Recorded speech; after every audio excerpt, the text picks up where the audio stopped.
బాదం జీడిపప్పు పౌడర్ వేసి చేసిన గులాబ్ జాములు. ఎవరైనా బంధువులు వచ్చినప్పుడు త్వరగా అయిపోయే గులాబ్ జామ్ ఎలా తయారు నోట్లో వేసుకుంటే కరిగిపోయే గులాబ్ జాములు ఎలా తయారు చేయాలో చేసే విధానాన్ని మనం చూద్దాం ఇప్పుడు.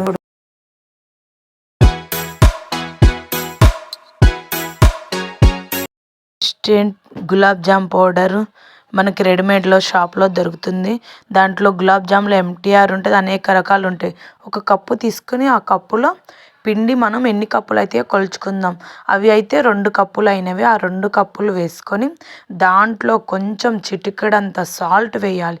సాల్ట్ వేయటం వల్ల టేస్ట్గా వస్తుంది. బాగా ముద్దలాగా అయిందాక కలుపుకొని ఒక హాఫ్ కప్పు వాటర్ తీసుకొని హాఫ్ కప్పు వాటర్లో మంచినీళ్ళు వేసుకుంటా మంచిగా మెత్తగా కలుపుకోవాలి. గట్టిగా కలుపుకోవద్దు, చపాతీ పిండిలాగా స్మూత్గా మెత్తగా కలుపుకోవాలి. అది కలుపుకున్నాక అట్లా పక్కకు పెట్టేసుకోవాలి. పక్కకు పెట్టేసుకొని నిమిషాలు నానబెట్టుకోవాలి. ఇప్పుడు మనం దాంట్లో కావాల్సిన చక్కెర పాకాన్ని రెడీ చేసుకుందాము. 4 కప్పులు పంచదార, 2 కప్పులు పిండికి 4 కప్పులు వేసుకోండి. పంచదార తక్కువ తినే వాళ్ళైతే 3 కప్పులు పంచదార సరిపోతుంది.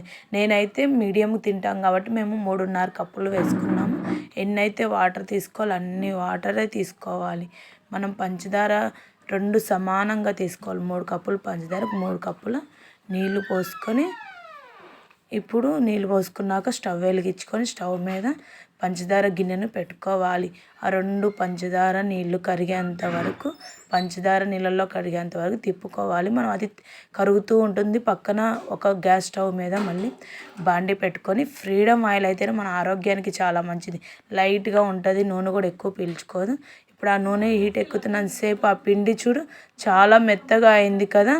మెత్తగా అయినాక ఇప్పుడు ఆ పిండిని మంచిగా కలుపుకుంటూ ఉండాలి. కలుపుకున్నాక నెయ్యి తీసుకొని ఆ నెయ్యిలో కొంచెం ముద్దగా చేసుకొని మన చేతులకి కలుపుకొని ఆ ముద్దని రౌండ్గా చేసుకున్నాక స్మూత్గా 2 చేతులు మధ్యలో పెట్టుకొని బాగా ప్రెస్ చేస్తూ ఒత్తుకోవాలి.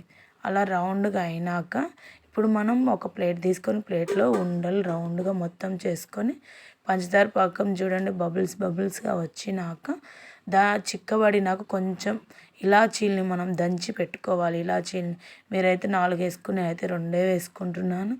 ఇలాచీని దంచి పెట్టుకున్నాక కొంచెం నిమ్మకాయని చిక్కబడకుండా, మనం పంచదార పాకం చిక్కబడకుండా ఉండాలంటే నిమ్మకాయ పిండుకోవాలి. నిమ్మకాయ పిండుకొని పక్కకు పెట్టేసుకొని ఇప్పుడు ఉండల్ని హీట్ ఎక్కింది కదా నూనె, ఆ నూనెలో వేసుకోవాలి. నూనె వేడెక్కినాక నూనెలో వేసుకొని ఇప్పుడు ఫ్రై చేసుకోవాలి. వేయంగానే తిప్పకూడదు. ఇప్పుడు మనం ఒక పౌడర్ని తయారు చేసుకుందాం. జీడిపప్పు, బాదం పప్పు ఒక మిక్సీ గిన్నెలో వేసుకొని కొంచెం పౌడర్ని అది కలుపుకొని ఇప్పుడు మనం ఉండల్ని అది ఫ్రై అయినాక కదా బాగా ఏగినాక ద్వారా పక్కకు తీసి మనం ఒక చిల్లు గిన్నె లాంటిది దాంట్లో వేసుకోవాలి. ఆయిల్ అంతా కిందకి వేరే గిన్నెలోకి వెళ్ళిపోతూ ఉంటుంది కదా. వేసుకొని ఇప్పుడు చక్కెర పాకంలో పౌడర్ని మనం చక్కెర పాకం మరీ వేడిగా ఉన్నప్పుడు కాకుండా కొంచెం మీడియంలో ఉన్నప్పుడు వేసుకొని ఆ పౌడర్ని కలుపుకోవాలి. కలుపుకున్నాక ఇప్పుడు ఉండలు ఉన్నాయి కదా మనం ఫ్రై చేసుకొని వేడి మీద వేసుకోవద్దు, కొంచెం చల్లారినాక వేసుకోవాలి. వేసుకున్నాక పగలకుండా మంచిగా ఉంటుంది. అలానే ఒక 20 మినిట్స్ పక్కకి ఫ్రిడ్జ్ ఉంటే ఫ్రిడ్జ్లో పెట్టేసుకొని రెడీ అయిపోయింది గులాబ్ జామ్. మీరు కూడా ట్రై చేయండి. చాలా టేస్టీ గులాబ్ జామ్. లైక్ చేయండి, షేర్ చేయండి, కామెంట్, ప్లీజ్ సబ్స్క్రైబ్.